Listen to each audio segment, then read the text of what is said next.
Afternoon ma'am. நாங்கள் Karur Bhavani IAS அகாடமிலேருந்து வந்திருக்கோம் madam. Madam ஒன்றும் இல்லை, இப்போது நம்ம அகாடமியில் வந்து குரூப் 4 எக்ஸாம் வருது. இப்போ ஜனவரியில் வந்து இப்போ டிசம்பரில் வந்து ஆனுவல் பிளானர் ரிலீஸ் பண்ணாங்க. அதுக்காக வந்து என்னென்னா நாங்கள் ஒரு ஆப்பர்ச்சுனிட்டிஸ் வந்து ஸ்டூடெண்ட்ஸ்க்காக பண்ணியிருக்கோம்.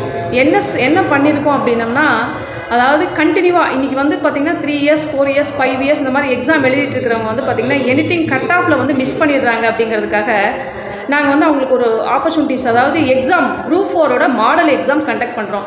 அதில் ரவுண்ட் 1 ரவுண்ட் 2 ரவுண்ட் 3 அப்படின்னு சொல்லிட்டு கண்டக்ட் பண்ணுறோங்க மேம். இப்போது நீங்கள் வந்து ரொம்ப வருஷமாக வந்து கவர்மெண்ட் எக்ஸாம் வந்து ப்ரிப்பேர் பண்ணுறதா கேள்விப்பட்டாங்க மேம். அதான் உங்களை வந்து பார்த்தோம் மேம். இப்போ நீங்கள் எத்தனை வருஷமாக ப்ரிப்பேர் பண்ணிகிட்டு இருக்கீங்க மேம்? நீங்கள் நான் ஒரு 10 இயர்ஸ் தான் பண்ணிட்டு இருக்கேன். Super ma'am. மேம் நீங்கள் என்ன மேஜருங்க மேம்? நான் கெமிஸ்ட்ரி. Okay ma'am. இப்போ என்ன எக்ஸாமுக்காக நீங்கள் ப்ரிப்பேர் பண்ணுறீங்க மேம்? நீங்கள் நான் டிஎன்பிஎஸ்சி குரூப் 4க்காக பண்ணிட்டு இருக்கேன். Very good, super ma'am. Ma'am இப்போ 10 இயர்ஸாக நீங்கள் பண்ணிட்டு இருக்கீங்க. இப்போ நாங்கள் வந்து இந்த மாதிரி ஒரு எக்ஸாம் கண்டக்ட் பண்ணுறோம். இதில் வந்து இப்போ ஃபஸ்ட் ரவுண்டு தான் நாங்கள் அனௌன்ஸ் பண்ணியிருக்கோம். இந்த ஃபஸ்ட் ரவுண்டில் வந்து ஃபஸ்ட் ப்ரைஸ் வந்து 25,000, செகண்ட் ப்ரைஸ் வந்து 10,000, தேர்ட் ப்ரைஸ் வந்து 5,000 அந்த மாதிரி வந்து நாங்கள் கண்டக்ட் பண்ணியிருக்கோம். இப்போ வந்து ஜனவரி 1 to 20க்குள்ளே வந்து அவங்க வந்து ரிஜிஸ்டர் பண்ணிக்கலாங்க மேம்.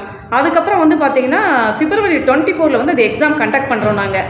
இப்போ உங்களுக்கு 10 வருஷமாக நீங்கள் ட்ரை பண்ணிட்டுருக்கீங்க. நாங்கள் இந்த எக்ஸாம் கண்டக்ட் பண்ணுறது வந்து உங்களுக்கு யூஸ்ஃபுல்லாக இருக்குமாங்க மேம்? கண்டிப்பாக யூஸ்ஃபுல்லாக இருக்கும். ஏன் அப்படின்னா கண்டிப்பாக அவங்க விடாமச்சியாக படிச்சுட்டு தான் இருப்பாங்க. நீங்கள் இந்த மாதிரி கொஞ்சம் மோட்டிவேஷன் கொடுக்குறதுனால அவங்க அந்த அமௌண்ட்டு அப்படிங்கிறத விட அதை தாண்டி நம்ம ஃபஸ்ட்டாக வரணும் அப்படிங்கிறத இன்னும் எக்ஸ்ட்ரா எய்ம் பண்ணி படிக்கலாம். கண்டிப்பாக ஆப்பர்ச்சுனிட்டி நிறைய வாய்ப்புகள் இருக்குது ஜெயிக்கும். வேறு என்னங்க மேம் இது தவிர வேறு என்ன ஃபீல் பண்ணுறீங்க? இப்போ எக்ஸாம் அட்டன் பண்ணுறாங்க, இப்போ அடுத்த ரவுண்டும் வைப்போம், அதுக்கு அடுத்த ரவுண்டு வைக்கிறோம், 3 ரவுண்டு வைக்கலாம் நாங்கள் முடிவு பண்ணியிருக்கோம். ஆனால் கேஷ் ஃபிக்ஸ் பண்ணல.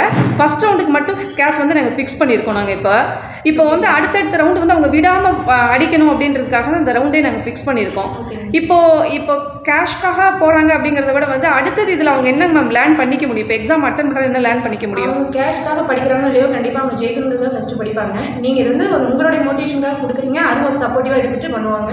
கண்டிப்பாக ஜெயிப்பாங்க. Okay ma'am. இப்போ சில ஸ்டூடெண்ட்ஸ் என்ன சொல்கிறாங்கன்னா, இந்த எக்ஸாம் நாங்கள் அட்டன் பண்ணுறப்ப என்னென்னா எந்தெந்த இடத்துல நாங்கள் மிஸ் பண்ணுவோம் அதெல்லாம் கூட எங்களுக்கு தெரிஞ்சுக்கிறதுக்கு ஒரு வாய்ப்பாக இருக்குன்னு சொல்கிறாங்க. அந்த பாசிபிலிட்டிஸ் எல்லாம் இருக்குவாங்க மேம்? இது கண்டிப்பாக இருக்கும். ஆப்ஷனல் வந்து 4மே வந்து இருக்கிற மாதிரி ஆன்சர் கொடுப்பாங்க. பட் அந்த இடத்துல நம்ம திங்க் பண்ணி கரெக்டாக அந்த கொஸ்டின் ரீட் பண்ணி என்ன ஆன்சர் வரணும்னு பார்த்து தான் அடிக்கணும். அப்போ தான் கரெக்டாக பண்ண முடியும்.